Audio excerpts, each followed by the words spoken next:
May 4th, 1945.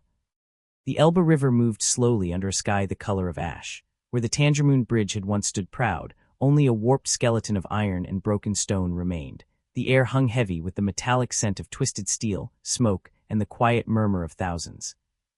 Across that fractured span, a human tide advanced in single file, soldiers, nurses, civilians clutching what little remained of their lives. German troops in tattered uniforms stepped carefully over buckled girders, carrying no banners, only exhaustion. An elderly woman was lifted over a gap by a young infantryman who still wore his helmet though the war was already lost. On the western bank, American soldiers watched through binoculars and field scopes, their boots sunk deep in the mud of the makeshift perimeter. Captain William Patterson of the 405th Infantry Regiment lowered his glasses and whispered to his second, "That's not an army anymore, that's survival in motion." 2 weeks earlier, American forces had reached the Elbe in accordance with the Yalta agreements, stopping short of Berlin to allow the Red Army to take the capital. No one had imagined this shattered bridge would become the most desperate passage in Europe, a narrow lifeline for tens of thousands of Germans trying to flee Soviet capture. The bridge was not a symbol of conquest, but of a last chance. What had once carried tanks and trucks now carried fear, hope, and calculation. Even the twisted beams seemed to groan under the weight of a dying empire. As the sun sank behind a blood-red horizon, American units fortified the western bank. They were not preparing for a battle, but for something stranger, a surrender so vast it defied military precedent. The 102nd Infantry Division had field kitchens ready, medics on alert, MPs lining the shoreline. They'd been briefed. This would not be an ambush. It would be an exodus. Intelligence intercepts had revealed extraordinary movements. Entire Wehrmacht formations were abandoning their positions, destroying their own equipment to move faster, even clashing with SS units that tried to stop them. They weren't retreating toward a new line. They were fleeing toward a new captor. For the Germans in that endless column, this crossing was not about loyalty or honor. It was mathematics. The odds of surviving Soviet captivity were terrifyingly small. Word had spread like fire through the remnants of the Reich. Reach the Americans, or you may never return. A gust of cold wind swept the bridge, carrying with it the distant rumble of artillery. On the eastern horizon, the Red Army was closing in. The refugees moved faster. Civilians carried bundles wrapped in sheets, some pushed baby carriages, others dragged wooden carts filled with nothing but memories. A boy no older than 12, wearing an oversized uniform, helped a limping officer across. American engineers, standing shoulder to shoulder with German sappers, had reinforced the broken span with hastily welded beams and wooden planks. It was a bridge built not for war, but for mercy. Lieutenant Colonel William Davis later wrote in his diary, "We saluted their officers and they saluted back. No gunfire, no shouting, just the sound of boots on metal and water below. It felt less like war and more like history folding in on itself." Night fell and still the crossing didn't stop. Lanterns glimmered in the dark. The line moved with the rhythm of desperation. For some, this was the last hour to decide whether they would live under the stars and stripes or vanish behind the Iron Curtain. On the far bank, American soldiers quietly stacked surrendered rifles in piles as tall as men. Prisoners were given bread, blankets, and medical checks. A sergeant from Kansas muttered, "I've never seen so many people choose captivity." It was not heroism that filled the air that night, but a collective, desperate gamble. Thousands risked the shattered bridge because they believed mercy lay on the other side. In the months and years to come, historians would call this the largest voluntary mass surrender in Western history. But here, in the dying hours of a war that had consumed continents, it was simply a line of broken people moving through the night, crossing from terror toward an uncertain hope. This was not the end of the war. It was the moment when survival itself became the final battlefield. Long before most German soldiers reached the Tangermoon Bridge, the decision had already been made, not by generals issuing new orders, but by fear itself. In the final weeks of April 1945, survival had become a matter of cold arithmetic. Every whispered rumor, every intercepted transmission, every desperate conversation pointed to the same truth: captivity under the Soviets meant death. Within the collapsing structure of the Wehrmacht, officers passed along grim statistics like contraband. Reports from the Eastern Front were brutal in their clarity. For every 100 men captured by the Red Army, fewer than 40 would ever return home. The rest would vanish into a vast archipelago of labor camps, starvation, and unmarked graves. The reality of those odds burned through the ranks faster than any formal command. In staff bunkers and field tents, German commanders spoke quietly over maps they no longer believed in. Defeat was not in question anymore, only how to lose and live. The word Elbe became a talisman whispered in every unit. The river was no longer a geographical line, it was a line between life and death. Colonel Gunther Reichhelm, intelligence officer to General Waltherwenk, compiled the data with military precision. Soviet radio traffic, prisoner interrogations, and scattered civilian accounts painted the same picture. In East Prussia alone, entire communities had been wiped out during the Red Army's advance. Reports told of forced marches, revenge killings, and the systematic disappearance of young men. In the shadow of Stalingrad and Leningrad, mercy was in short supply. The calculation was simple and terrifying. A German soldier reaching the Americans might face prison camps and interrogation, but also bread, water, and a future. A soldier captured by the Soviets faced hunger, forced labor, and an almost certain grave. One choice held uncertainty, the other held certainty of ruin. At SHAEF headquarters, Allied intelligence officers noted the flood of intercepted communications with astonishment. Wehrmacht units weren't preparing for defensive stands. They were burning documents, sabotaging their own heavy equipment to move faster, and even fighting SS blocking detachments that tried to stop them. The army Hitler had once boasted would fight to the last man was now fighting to get across a river. For soldiers on the Eastern Front, the decision carried an emotional weight that no official record could capture. A veteran of the 21st Panzer Division later recalled, "We had fought for years under orders, but this was different. This time no one needed to give us an order to move. Everyone understood what the Soviets meant. We didn't run toward the Americans because we loved them. We ran because they were not Russians." Intelligence analysts mapped the shifting lines like a tide. More than 1 million German personnel were still east of the Elbe by late April. Soldiers, nurses, auxiliary workers, civilian refugees. Soviet spearheads moved at 50 kilometers a day. German foot columns could barely manage 30. The window for survival was measured not in weeks or days, but hours. Officers understood the math. Ordinary soldiers felt it in their bones. Each sunrise on the wrong side of the Elbe narrowed their odds. And so, units that still had weapons, ammunition, and the will to fight made the extraordinary choice to surrender while still capable of resistance. This was no orderly retreat. It was the transformation of a fighting force into a mass of human beings chasing the possibility of life. Heavy tanks were abandoned to save fuel. Artillery pieces were destroyed so they wouldn't slow the march. Battle flags were hidden or burned. Formations dissolved into columns of men and women who no longer believed in victory, only in escape. American analysts realized something astonishing. This wasn't just a military surrender, it was a migration. The German army had become a flood of humanity, and the Elbe a dam barely holding it back.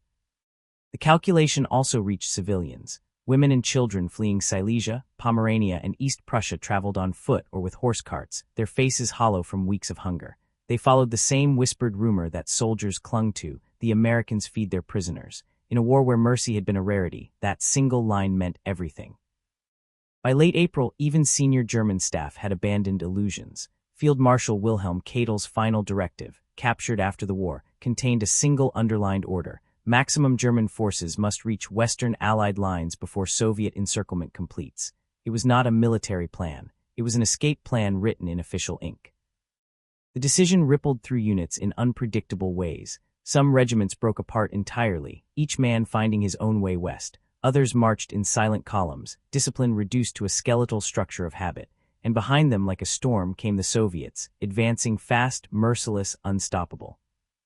A young conscript from a Volkssturm unit, barely 16, would later describe it in a letter: "We had no maps, no orders. We just walked west, always west. If the sun rose behind us, we were still alive. If we stopped, they would catch us, and if they caught us, we would disappear." In makeshift command posts, American officers watched the intelligence reports stack higher: radio intercepts, prisoner interrogations, eyewitness accounts. It was no longer about whether the Germans would surrender. It was about how to manage the flood when they did. For the German side, everything hinged on a single, brutal equation: surrender to the Soviets to probable death. Surrender to the Americans to probable survival. And so, as night fell across a ruined continent, columns of soldiers and refugees pushed westward, not for victory, not for loyalty, but for the simple chance to live.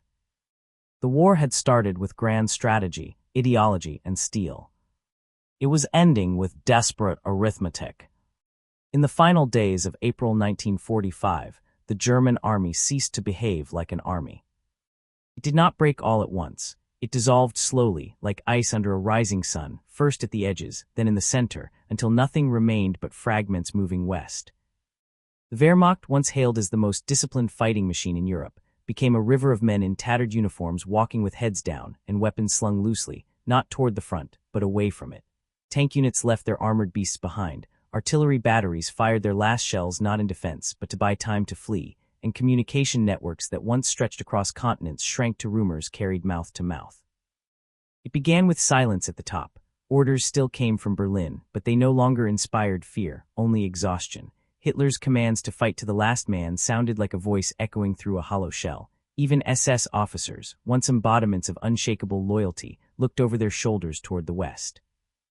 In scattered pockets, die-hard loyalists tried to maintain the illusion. SS blocking detachments erected checkpoints on key roads, halting convoys of retreating soldiers.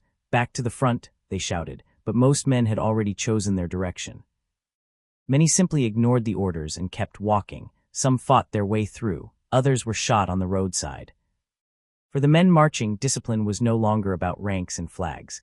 It was reduced to survival. Keep moving west, stay together, avoid the Soviets at all costs. Along highways once filled with armored columns, there now shuffled endless lines of infantry mixed with nurses, engineers, and civilians. The distinctions between soldier and refugee blurred with each passing kilometer. Lieutenant Ernst Vollmer, a signal officer, would later write, "We were no longer an army. We were a procession. I walked next to a woman pushing a wheelbarrow with her son in it. Behind me was an SS officer with a pistol but no unit. Ahead was a major carrying his wife's suitcase. Nobody cared about rank anymore. We were all just trying to reach the Elbe." Bridges, crossroads, and narrow country lanes became choke points. Horse-drawn wagons collided with military trucks. Entire battalions marched without formation, broken into groups of 10 or 20. At night, they gathered in fields, burning scraps of paper for warmth, their remaining rations shared between strangers.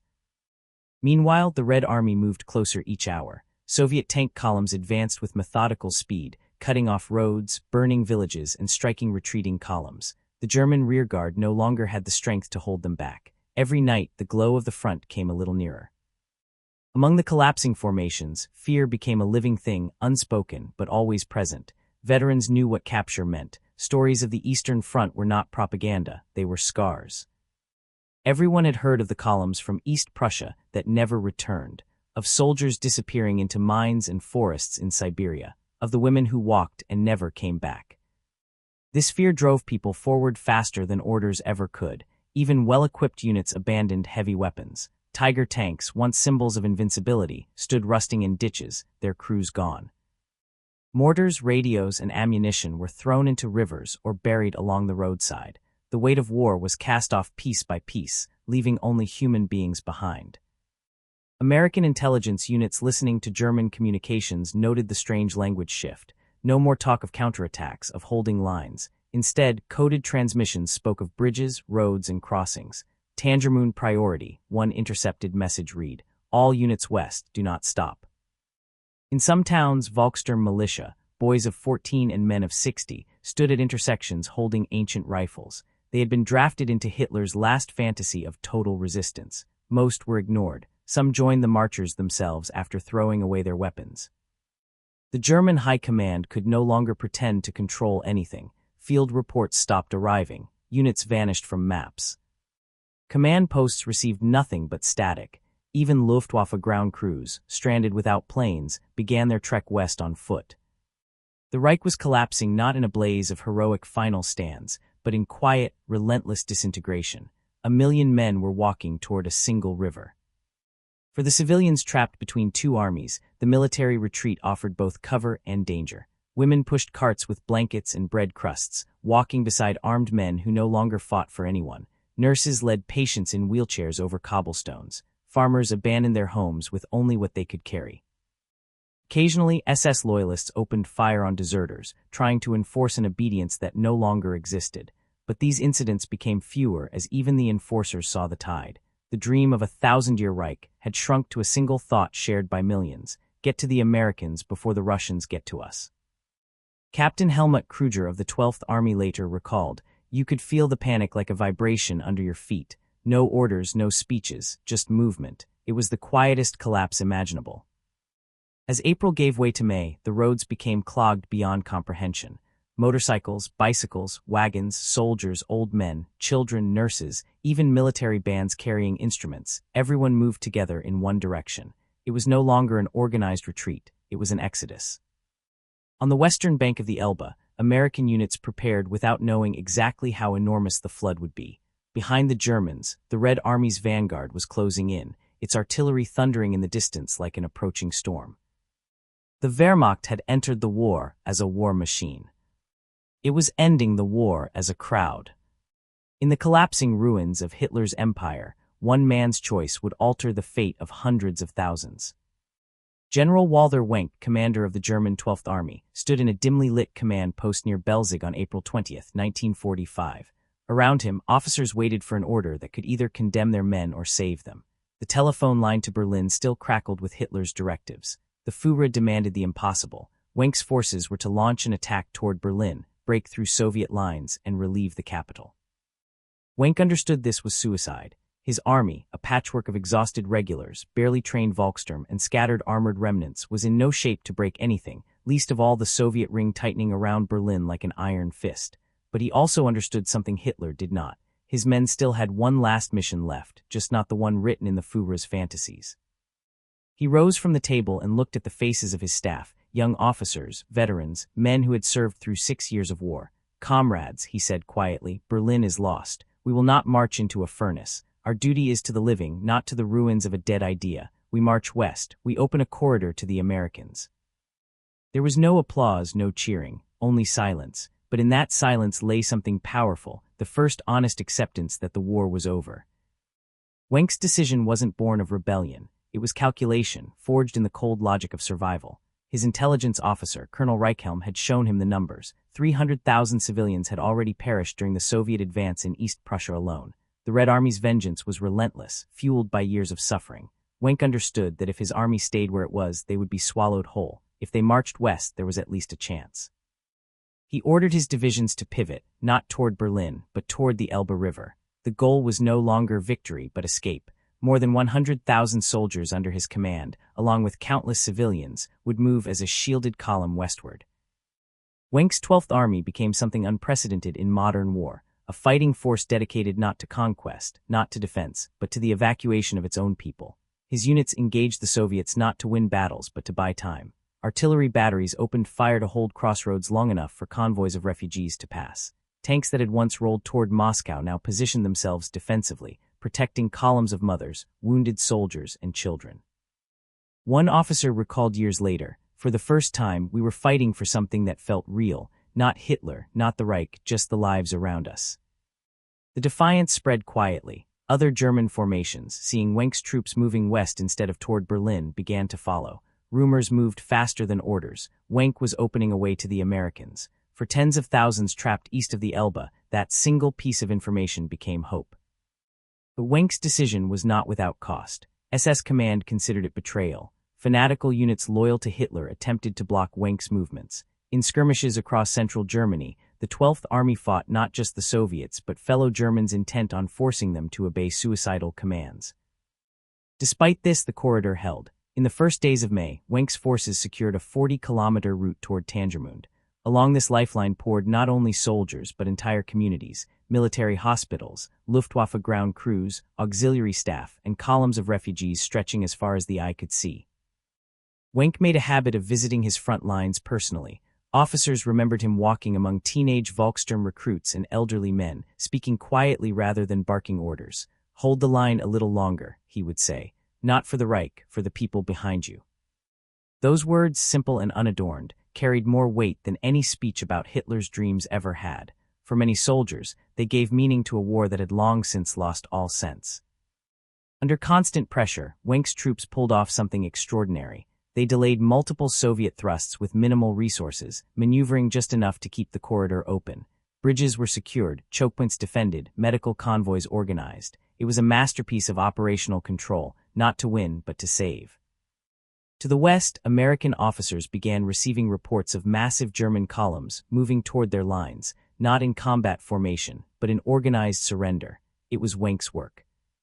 In the twilight of the Third Reich, while Berlin burned and the regime issued its final, deranged commands, General Walter Wenck chose humanity over ideology. His decision gave more than 250,000 people a chance at survival. The morning mist clung to the road like a veil. From the woods east of Tangermünde came the sound of movement, not the thunder of tanks or the rumble of artillery, but the soft, unending shuffle of human feet. It began as a trickle, a few soldiers, a handful of civilians pushing carts. By noon, the trickle had become a flood. Wenck's corridor had done what few commanders in modern war had ever attempted. It turned an army's retreat into a lifeline. What had started with a few divisions moving toward the Elbe had become a human river stretching for kilometers, columns of Wehrmacht troops, Waffen-SS units stripped of insignia, Luftwaffe ground crews without aircraft, wounded men leaning on makeshift crutches, and behind them a sea of civilians with what little they could carry. Captain Robert Thornton of the 2nd Armored Division stood on the western bank of the Elbe, watching the horizon through field glasses. At first he thought the haze distorted the scale, but it wasn't mist. It was people, an entire army dissolving into the landscape, marching toward his position not to fight but to surrender. The 102nd Infantry Division, tasked with holding the Tangermünde sector, had already established collection points, processing stations, and temporary camps. American MPs stretched rope lines along the riverbank to manage the incoming flow. Field kitchens steamed in the distance, and medical tents were stacked with supplies. It wasn't enough, not for what was coming, but they didn't have the luxury of stopping the tide. On April 24th, 3,000 Germans crossed the river and surrendered. On April 25th, 7,000 more followed. By April 26th, the number doubled again. And it didn't stop. The surge was unlike anything the Americans had ever faced. These were not shattered remnants crawling from foxholes. They were organized formations making a deliberate choice. German officers arrived in formation, saluting as they handed over pistols and flags.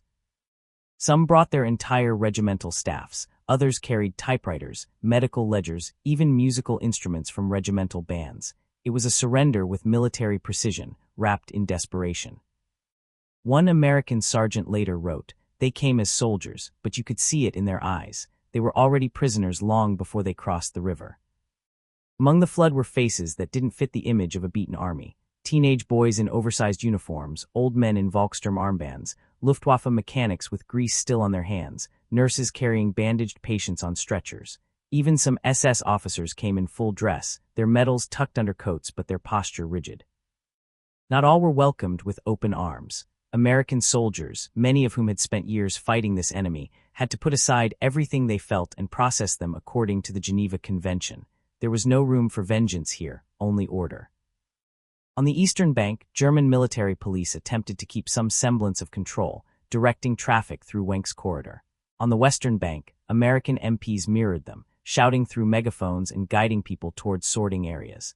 The surreal image of German officers coordinating with American sergeants to keep the bridge clear would later be remembered as one of the strangest sights of the war's end.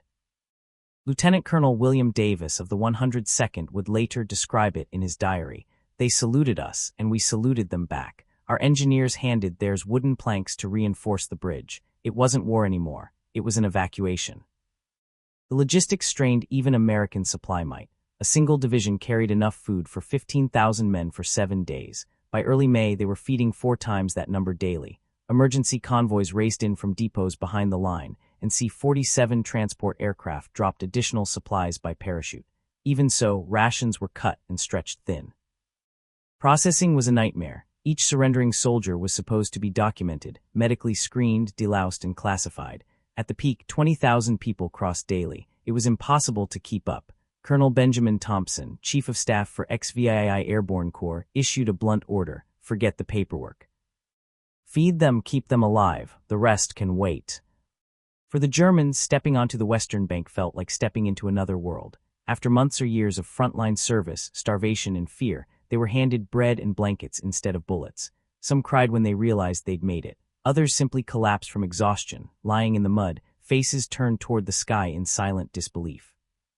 Private First Class Joseph Martinez remembered it vividly. They didn't cheer or shout. They just kept coming, quiet, steady, like water flowing downhill. It was like watching a country dissolve in front of you. But it wasn't just soldiers crossing.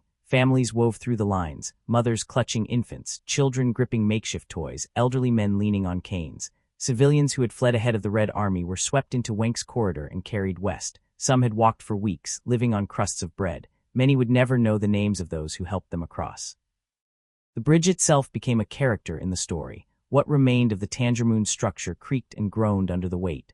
German sappers and American engineers reinforced it together, working without words. They understood what was at stake. If the crossing failed, tens of thousands could be trapped on the wrong side when the Soviets arrived. All along the banks, rifles piled up in neat stacks, thousands of them. Ammunition belts, helmets, bayonets, machine guns. The tools of war left behind like dead skin. The Germans were surrendering not as scattered fugitives, but as an entire army stripping off its weapons at the gates. By May 4th, the flow had become unstoppable. American soldiers worked in shifts around the clock. Medical units operated triage tents at full capacity, treating starvation, infection, and festering wounds. Typhus threatened to spread. Supplies ran dangerously low, yet the line never stopped moving. The Elbe crossing became something larger than strategy or politics. It was a human reckoning. A nation that had once marched to conquer now marched to surrender, not in chaos, but in the quiet, unstoppable rhythm of desperation. Captain Patterson of the 405th Infantry stood near the waterline late that night, watching lanterns flicker along the bridge like fireflies. The column of refugees stretched as far as the eye could see, a river of faces without an end. "This," he whispered, "is what the end of a war really looks like." By the first week of May, the crossing at Tangermoon had become more than a strategic corridor. It was a battlefield of a different kind. The sound of gunfire was distant now, replaced by coughing, crying, and the murmurs of thousands. War had shifted from bombs to breath, from combat to survival. The refugees who reached the western bank of the Elbe did not come unscathed. Malnutrition clung to them like a second skin. Their boots were split open. Their uniforms hung loose on starved bodies. Some had walked for weeks, others had been carried on carts, but nearly all bore wounds that had long since gone untreated. What began as a wave of surrender had swelled into a medical catastrophe. Army medical tents lined the meadows like pale domes, but they were hopelessly inadequate for the flood. Captain David Miller of the 330th Medical Battalion had performed surgery for 72 straight hours. He worked under harsh field lights, hands shaking but steady, his uniform stiff with dried blood. "We were not treating soldiers anymore," he would later say. "We were fighting death itself."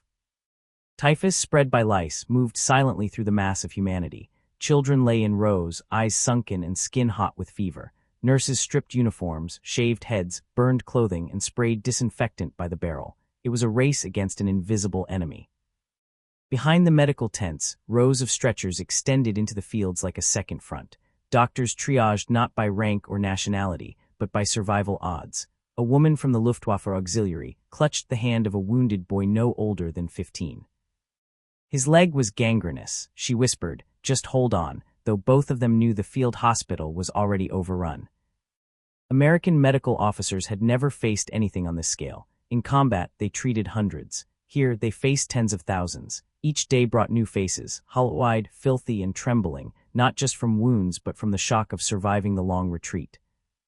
Emergency protocols broke down. There weren't enough cots, enough medicine, or enough hands. The division's supply of bandages vanished within 2 days. Penicillin stocks ran dry. Clean water had to be rationed. The Red Ball Express, which once fed Patton's tanks, was rerouted to bring food and medical supplies to surrendered enemies.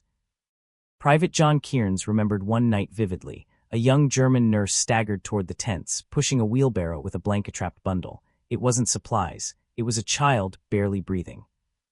She had walked 30 kilometers with the boy after his mother died on the road. The child lived through the night. The nurse collapsed soon after and never woke up. And still they came. The bridge had become a passage for the desperate, not just the defeated. American medics gave blood to strangers. Soldiers tore up their own shirts for bandages. One sergeant wrote, "I'd spent years learning how to kill Germans. Now I was trying to keep them alive." Typhus wasn't the only killer. Malnutrition had hollowed out entire columns. Soldiers who had once been elite panzer crewmen collapsed like matchsticks. Civilians came with skeletal faces and bellies bloated from hunger. Some prisoners couldn't remember their names. Others whispered prayers in the dark, hoping for nothing more than a crust of bread. The Geneva Convention demanded caloric minimums and medical care, but these weren't bureaucratic obligations now, they were moral imperatives. Colonel Thompson's earlier order, feed them first, paperwork later, had set the tone. Field kitchens worked around the clock.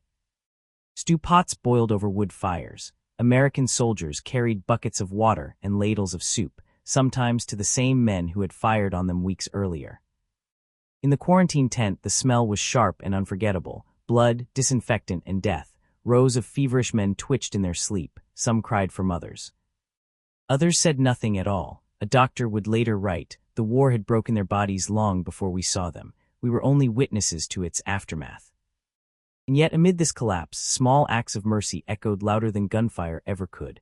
A young medic sat with a dying SS officer, holding his hand so he wouldn't die alone. A German nurse knelt in the mud to feed a child she didn't know. An American sergeant and a captured German engineer repaired a stretcher together in silence. No one asked who belonged to which flag anymore.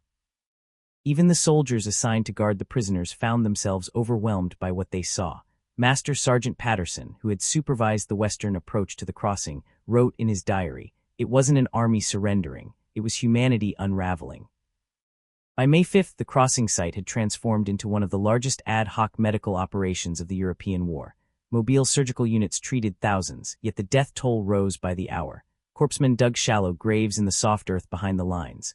A chaplain Lutheran, speaking both English and German, walked between the tents, offering prayers to anyone who wanted them, regardless of uniform. Many who crossed the bridge survived. Many didn't. For every soldier who found food and safety, another fell in the shadow of the river. But the fact that tens of thousands did survive was a testament to something unexpected, that even in the chaos of war's end, decency could persist. Private Martinez stood by the bridge one night, the air thick with the smell of mud and smoke. Behind him, the field hospital hummed like a hive. In front of him, the line of refugees stretched endlessly into the dark. "I'd thought the war would end with gunfire," he later wrote. "But it ended with crying, with soup ladles, with bandages. It ended with mercy."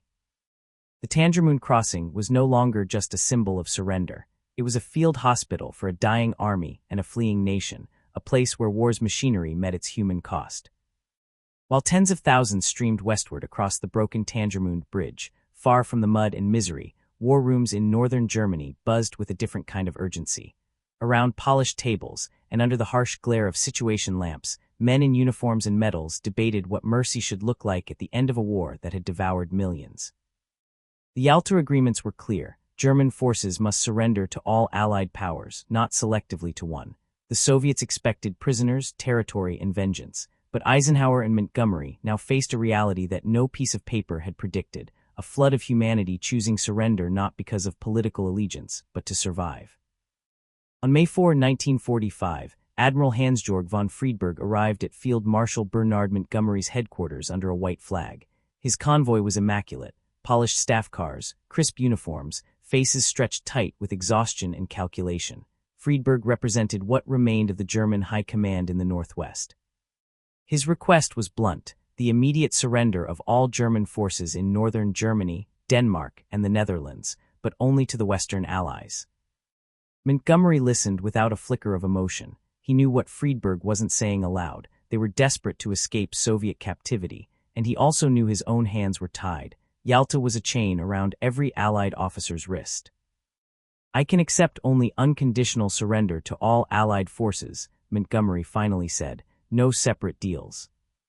The German admiral nodded, but everyone in the room understood the subtext. Every hour mattered. Every regiment that crossed before the official surrender would fall into American hands. Every regiment that didn't would vanish eastward. Meanwhile, at SHAEF headquarters, General Dwight Eisenhower weighed decisions that would ripple through generations. The Soviet Union was not just an ally, it was the future rival. Eisenhower knew that accepting these unilateral surrenders would enrage Moscow, but he also knew what Soviet captivity meant.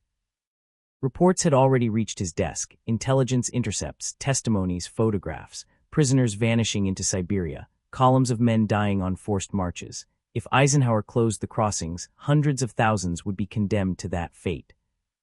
General Omar Bradley later admitted in testimony, "We knew what we were doing. We were accepting surrenders we technically shouldn't have, but sometimes humanity trumps protocol."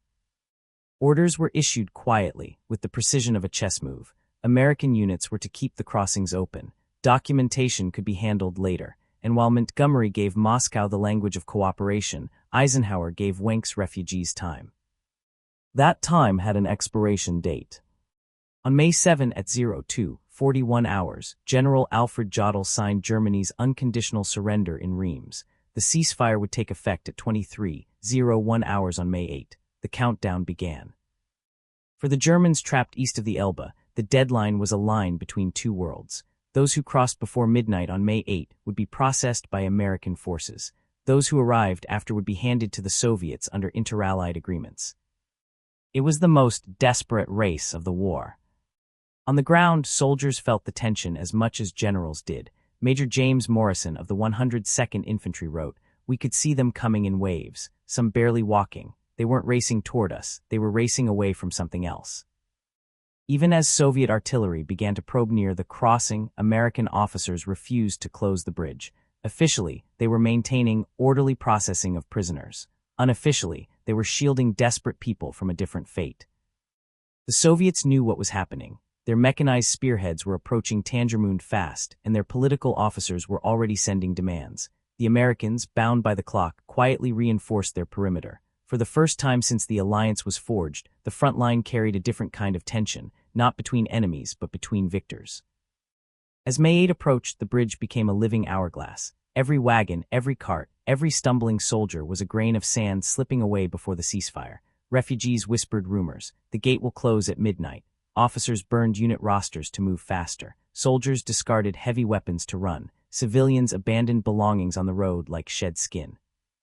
Montgomery, in his memoirs, would later write, "The Germans weren't merely surrendering their arms, they were surrendering to mercy." In one of the final staff meetings before the deadline, Eisenhower stood over a map of the Elbe crossings. His voice was quiet but final. "Keep the crossings open until the last possible moment," he said. No speech, no grandstanding, just a decision that would save countless lives. In the final hours of May 8, as darkness fell, the crossing site looked like a scene out of a fever dream. Lanterns lined the banks. American MPs shouted through megaphones. A thin, shuddering bridge groaned under the weight of thousands. One American officer remarked later, "You could hear their boots more than their voices. That sound, those footsteps, was history shifting under our feet." Soviet artillery thundered faintly to the east. The last carts rattled across. A German nurse dropped to her knees on the western bank, sobbing in relief. A Waffen-SS colonel, stripped of insignia, handed his pistol to a 19-year-old American private and whispered, "Dank." At exactly 23:01 hours, the guns fell silent. The war in Europe was over, but the fate of hundreds of thousands had been decided in the quiet space between written agreements and human conscience. Later, at post-war conferences, Soviet envoys accused the Americans of manipulating the surrender process. But those who crossed the Elbe before midnight would remember none of the politics, only the moment they stepped onto the western bank and realized they would live. Mercy had become a weapon, wielded quietly, and it was far more powerful than any artillery shell. When the guns fell silent on the night of May 8, 1945, the Tangermund Bridge no longer creaked beneath the boots of a fleeing army. What remained was the echo, a low, ghostly sound carried by the wind over the Elbe. It was the sound of a nation caught between two futures, one defined by vengeance, the other by mercy. In the weeks that followed, the meadowlands on the western bank became a sea of wire enclosures. The American army called them temporary enclosures for processing, but to those who filled them, they were cities of the defeated. By mid-May, over 1 million German soldiers and civilians had passed through camps along the Elbe. Conditions were harsh, but for most they meant survival. Food was scarce but steady. Medical treatment existed, however strained. For many who had crossed the bridge in those final frantic hours, captivity under the Americans meant a second chance, a chance denied to those who fell into Soviet hands. Across the continent, the NKVD began moving their prisoners east. Few would ever return. Official Soviet records spoke in numbers. Personal testimonies spoke in silence. Starvation, disease, forced labor, mines, forests, endless winters. A generation vanished into that darkness. The difference between crossing before midnight and after it was measured not in ideology, but in life itself. Luftwaffe Lieutenant Klaus Hartmann had flown his fighter west until the fuel ran dry, crash-landing in a field and surrendering to a stunned American patrol. He would go on to rebuild his life, Mary, and see his grandchildren play in peacetime fields. Another pilot from his squadron, captured by the Red Army 2 days later, disappeared into the Gulag system. his family never saw him again. Wenck's decision to defy Hitler and open the corridor would echo through history, not in headlines, but in the quiet stories of those who lived. A teenage Volkssturm boy who staggered across the bridge on the afternoon of May 8 became a teacher in post-war West Germany. A nurse who carried patients over the river went on to work in a hospital in Bremen. Their lives were fragile threads tied to one defiant act. Historians would later call it the largest voluntary military surrender in the history of the Western Front, but for those who lived it, it wasn't strategy. It was hunger, fear, and the hope that mercy still existed. The bridge itself was never rebuilt. The war had twisted it beyond repair, and new crossings were built elsewhere. But for the survivors, that ruin remained sacred ground, a place where the future tilted westward instead of disappearing east. Each year, small groups of elderly veterans and families returned, placing flowers on the riverbank, standing in silence where their lives had been spared. The Tangermünd crossing also reshaped geopolitics in ways few could grasp in 1945. By controlling the majority of surrendered German forces, the Americans gained not only manpower but intelligence. Engineers, officers, scientists, many of whom had deliberately chosen to flee west, would become pawns and partners in the emerging Cold War. Wernher von Braun and his rocket team, who had marched hundreds of kilometers to surrender to the Americans, would one day help send astronauts to the moon. But the legacy ran deeper than politics. It lived in the moral ledger of nations. The decision to keep the crossings open, to feed the enemy, to treat the wounded without question, marked a moment when war briefly gave way to humanity. American soldiers, exhausted and scarred from years of combat, became unlikely custodians of mercy. Private First Class Joseph Martinez, who had stood guard at the crossing, reflected decades later, "They weren't surrendering to us. They were fleeing from something worse. We just happened to be the ones who gave them a chance to live." Not everyone received that chance. For the thousands who arrived too late, the war did not end on May 8, it only changed shape. For them, the shadow of captivity stretched far into the coming decade. But for those who crossed in time, that broken bridge became the border between death and survival, between the Reich's collapse and a different future. Their survival helped shape the new West Germany, the Cold War balance, and quietly, the way history would remember the end of the war in Europe. In time, the war became books, lectures, memorial plaques. But for the survivors, it was a single memory: the feel of the bridge underfoot, the sight of an American soldier extending a hand, the sound of boots on steel as night fell. The Tangermünd crossing stands, even in ruin, as a monument to one truth history too often forgets: that the final measure of victory is not only counted in battles won or enemies defeated, but in lives spared when vengeance was within reach. For hundreds of thousands of people in those desperate spring days, mercy was not an idea, it was a bridge.